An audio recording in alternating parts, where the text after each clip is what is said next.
नमस्कार, दिल्ली न्यूज में आपका बहुत बहुत स्वागत है। चलिए देखते हैं आज की 25 फटाफट काम की और महत्वपूर्ण बड़ी खबरों को।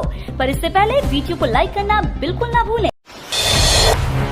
पहलगाम में 26/11 जैसा आतंकी हमला, पहचान कर आतंकियों ने मारी गोलियां। पहलगाम आतंकी हमले का पैटर्न मुंबई में हुए 26/11 आतंकी हमले जैसा है। जब आतंकी आते हैं, नाम, धर्म और जाति पूछते हैं और ताबड़तोड़ गोलियां बरसाने लगते हैं। पहलगाम में तो आतंकियों ने टूरिस्टों को कलमा पढ़ने तक को कहा। यह तरीका आतंकी संगठन इस्लामिक स्टेट का है, जिसे अब लश्कर और जैश-ए-मोहम्मद के आतंकियों ने भी अपना लिया। इसी तरह उन्होंने जम्मू कश्मीर में कई वारदातों को अंजाम दिया। माना जा रहा है कि आतंकियों ने अमरनाथ यात्रा को बाधित करने के लिए यह कोशिश की है। पुलिस ने जारी किया हेल्पलाइन नंबर। अपनों की जानकारी के लिए इन नंबरों पर कर सकते हैं कॉल। जम्मू कश्मीर के अनंतनाग जिले के पहलगाम में मंगलवार को हुए आतंकी हमले में 27 बेगुनाह नागरिकों की मौत हो गई और करीब 21 लोग घायल हैं। आशंका है कि हमले में जान गंवाने वाले लोगों की संख्या भी बढ़ सकती है। आतंकी संगठन द रेजिस्टेंस फ्रंट ने हमले की जिम्मेदारी ली है। TRF आतंकी संगठन लश्कर-ए-तैयबा का सहयोगी संगठन है। अनंतनाग पुलिस ने स्थिति की गंभीरता से देखते हुए पर्यटकों की मदद के लिए 24 घंटे आपातकालीन सहायता डेस्क बनाई है। पर्यटक और उनके परिजन किसी भी जानकारी के लिए 9596 777 669 0193 2225870 और व्हाट्सएप नंबर 9419051940 पर संपर्क कर सकते हैं। दिल्ली NCR में फिर होगी बारिश या गर्मी, बरसाएगी आग। IMD ने जारी किया अपडेट। दिल्ली NCR में रह रहे लोगों को अप्रैल के महीने में ही भीषण गर्मी का सामना करना पड़ा। कई जगह पर पारा 40 डिग्री के भी ऊपर पहुंच गया। इस बीच पिछले दिनों हुई बारिश से लोगों को गर्मी से थोड़ी राहत मिली। हालांकि आज फिर लोगों को गर्मी की मार झेलनी पड़ सकती है। ऐसे में क्या आने वाले दिनों में क्या फिर बारिश से लोगों को राहत मिलेगी या अब गर्मी और लू का प्रकोप झेलना पड़ेगा? IMD ने इस बारे में जानकारी दी है। मौसम विभाग ने दिल्ली के लिए अगले एक हफ्ते का पूर्वानुमान व्यक्त किया है, जिसमें पूरे हफ्ते बारिश की कोई संभावना नहीं जताई है। इसके अलावा मौसम विभाग ने 3 दिन हीट वेव का येलो अलर्ट भी जारी किया है। दिल्ली वालों को रात 8 बजे क्यों बंद करनी है बिजली? CM रेखा गुप्ता ने बताई वजह। 22 अप्रैल को रात 8 बजे अपने घर, दफ्तर और सार्वजनिक स्थलों की बिजली 5 मिनट के लिए बंद कर दें। दिल्ली वालों से यह अपील मुख्यमंत्री रेखा गुप्ता ने की है। CM ने अर्थ डे को लेकर यह अपील करते हुए इसका फायदा भी बताया। गुप्ता ने कहा कि इस छोटे से कदम से बड़ा बदलाव आ सकता है। मुख्यमंत्री की ओर से जारी संदेश में कहा गया है कि सिर्फ 5 मिनट के लिए बिजली बंद कर देने से दिल्ली में 0.727 टन कार्बन डाइऑक्साइड प्रति मेगावाट घंटे तक उत्सर्जन घटा सकते हैं। इसमें कहा गया है कि 5 मिनट का अंधकार हमारे भविष्य के लिए एक उजाला की राह बन सकता है। आतिशी की Z श्रेणी सुरक्षा में गृह मंत्रालय ने की कटौती। दिल्ली की पूर्व मुख्यमंत्री आतिशी की सुरक्षा में गृह मंत्रालय ने कटौती करने के आदेश दिए हैं। दिल्ली पुलिस से मंत्रालय ने आतिशी की सुरक्षा श्रेणी को Z से घटाकर Y करने को कहा है। एक अधिकारी ने बताया कि यह फैसला केंद्रीय सुरक्षा एजेंसियों की ओर से आतिशी के खतरे के आकलन की समीक्षा के बाद लिया गया है, जिसमें यह निष्कर्ष निकला है कि कोई नया या महत्वपूर्ण खतरा नहीं है जिसके लिए Z श्रेणी की सुरक्षा जारी रखने की आवश्यकता हो। दिल्ली में सड़क किनारे 3 बोरों से बहता दिखा खून, मचा हड़कंप। दिल्ली के मालवीय नगर में उस समय हड़कंप मच गया जब पुलिस को सूचना मिली कि यहां एक मंदिर के पास प्लास्टिक के 3 बोरों में मांस जैसी चीज भरी हुई पड़ी मिली है। कुछ लोग इसे लड़की की लाश कह रहे हैं तो कुछ और। मामले की गंभीरता को देखते हुए तमाम पुलिस के आला अधिकारी वहां पहुंच गए। सबसे पहले उस जगह को कर्टेन ऑफ किया गया, फिर फोरेंसिक टीम को सूचित कर बुलाया गया। देखते ही देखते वहां लोगों की भारी भीड़ इकट्ठा हो गई। हालांकि अभी तक स्पष्ट नहीं हो पाया कि कट्टे में किस चीज का मांस रखा हुआ है। मौके पर पूर्व विधायक सोमनाथ भारती और मालवीय नगर से विधायक सतीश उपाध्याय भी पहुंच गए। कांग्रेस नेता संदीप दीक्षित की आप नेताओं को नसीहत, बोले ऐसे वक्त बीजेपी में जाना अनैतिक। कांग्रेस नेता संदीप दीक्षित ने सोमवार को आम आदमी पार्टी के नेताओं के भारतीय जनता पार्टी में शामिल होने को अनैतिक करार दिया। उन्होंने चुनाव आयोग की कार्यप्रणाली और भाजपा सांसद निशिकांत दुबे के सांप्रदायिक बयानों पर भी सवाल उठाए। मीडिया से बातचीत में दीक्षित ने कहा कि आप में अस्थिरता का माहौल है और ऐसे समय में पार्टी छोड़कर बीजेपी में जाना गलत है। उन्होंने कहा आप में एक तरह की अराजकता है। नेता भाजपा में शामिल हो रहे हैं, जब पार्टी मुश्किल में है तो उसे छोड़ना अनैतिक है। आम आदमी पार्टी ने बीजेपी पर लगाया दिल्ली की महिलाओं का पेंशन काटने का आरोप। आम आदमी पार्टी ने दिल्ली की रेखा गुप्ता सरकार पर बड़ा आरोप लगाया है। पार्टी के दिल्ली संयोजक सौरभ भारद्वाज ने दावा किया है कि बीजेपी दिल्ली में कई हजार विधवा महिलाओं की पेंशन काटने वाली है। इसी के साथ साथ उन्होंने यह भी कहा कि पिछले 2 महीने से विधवाओं और तलाकशुदा महिलाओं को पेंशन भी नहीं दी गई है और वह लगातार सरकार ऑफिस के चक्कर लगा रही हैं। दिल्ली में मेयर चुनाव नहीं लड़ेगी आप, हार देख छोड़ दिया मैदान। दिल्ली में जैसी राजनीतिक सत्ता में एकदम से आम आदमी पार्टी का उदय हुआ, वैसी अब वह पीछे जा रही है। 2017 में पहली बार एमसीडी का चुनाव लड़ी आप। पहले ही चुनाव में विपक्ष में आ गई थी और दूसरे चुनाव में वह निगम की सत्ता में काबिज हो गई, लेकिन सत्ता के 5 साल पूरे होने से पहले ही वह अब सत्ता से बाहर हो गई है। इतना ही नहीं, पार्षदों के टूटने के डर और पार्टी में दो फाड़ ना हो जाए, इसकी वजह से मेयर पद पर प्रत्याशी उतारने से भी पीछे हट गई है।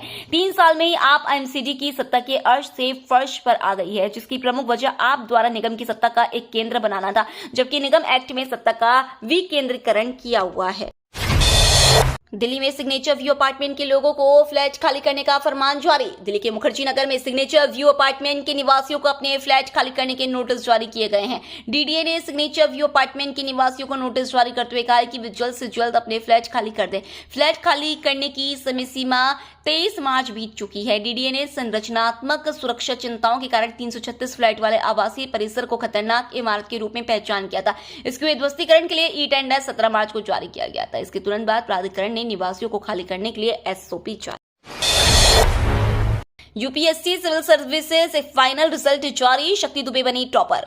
यूपीएससी अभ्यर्थियों का इंतजार खत्म हो गया। यूपीएससी ने फाइनल रिजल्ट जारी कर दिया है। कुल 1009 उम्मीदवार पास हुए। इनमें 335 general category, 109 EWS, 318 OBC, 160 SC और 87 एसटी उम्मीदवार शामिल हैं। इन अभ्यर्थियों के मार्क्स 15 दिन बाद घोषित किए जाएंगे। इस बार शक्ति दुबे यूपीएससी टॉपर है, जबकि सेकंड टॉपर हर्षिता गोयल है। टॉप 10 में 4 लड़कियां और 6 लड़के शामिल हैं। upsc.gov.in पर आप रिजल्ट देख सकते हैं। बहुत सारी नौकरियां चली जाएंगी। एआई पर सुप्रीम कोर्ट ने भी जताई चिंता।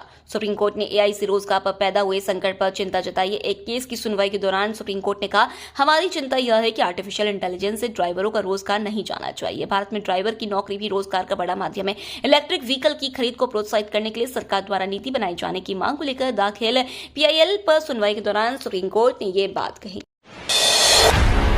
पहलगाम आतंकी हमला पर पीएम मोदी बोले, नापाक एजेंडा कभी सफल नहीं होगा। दक्षिण कश्मीर के प्रमुख पर्यटक स्थल पहलगाम में मंगलवार को आतंकवादी हमले में कई लोगों की मौत हो गई और कम से कम 20 लोग घायल हो गए। पीएम मोदी ने हमले की निंदा करते हुए दुख जताया। पीएम मोदी ने सोशल मीडिया एक्स पर पोस्ट में लिखा, मैं जम्मू कश्मीर के पहलगाम में हुए आतंकी हमले की कड़ी निंदा करता हूं। जिन लोगों ने अपने प्रियजनों को खो दिया है, उनके प्रति मेरी संवेदनाएं। मैं प्रार्थना करता हूं कि घायल लोग जल्द से जल्द ठीक हो जाएं। प्रभावित लोगों को हर संभव सहायता प्रदान की जा रही है।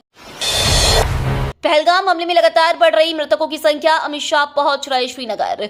जम्मू कश्मीर के पहलगाम में टूरिस्ट पर हुए आतंकी हमले में 27 से ज्यादा लोगों की मौत की खबर सामने आ रही है। मरने वालों में 2 विदेशी भी शामिल है। एक शख्स इजराइल और एक इटली का रहने वाला है। वो घाटी में घूमने के लिए आए हुए थे। मरने वालों में अधिकांश पुरुष हैं। मंगलवार दोपहर आतंकवादियों ने पर्यटकों पर बड़ा हमला कर दिया। पर्यटकों का नाम पूछ कर आतंकियों ने उन पर गोली चलाई।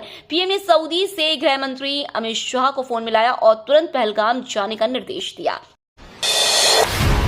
टैरिफ वॉर के बावजूद इस साल 6.2% रहेगी भारत की विकास दर। अंतर्राष्ट्रीय मुद्रा कोष ने वैश्विक व्यापार तनाव की वजह से 2025 के लिए वैश्विक अर्थव्यवस्था के विकास अनुमान को घटाकर 2.8% कर दिया है, जो पहले 3.3% था। बावजूद इसके भारत की अर्थव्यवस्था को लेकर सकारात्मक उम्मीद जताई गई है। आईएमएफ ने कहा है कि भारत की जीडीपी वृद्धि पर दर 2025 में 6.2% और 2026 में 6.3% रहने की संभावना है। आईएमएफ ने यह पूर्वानुमान वॉशिंगटन में मंगलवार को जारी अप्रैल 2025 की विश्व आर्थिक परिदृश्य रिपोर्ट में दिया। 2 दिन की यात्रा पर सऊदी पहुंचे पीएम मोदी। बातचीत में ये अहम मुद्दे भी होंगे शामिल। प्रधानमंत्री नरेंद्र मोदी मंगलवार को सऊदी अरब के जिद्दा पहुंचे, जहां उनकी 2 दिवसीय यात्रा के दौरान भारत और सऊदी अरब के बीच रणनीतिक साझेदारी को और मजबूत करने पर जोर दिया जाएगा।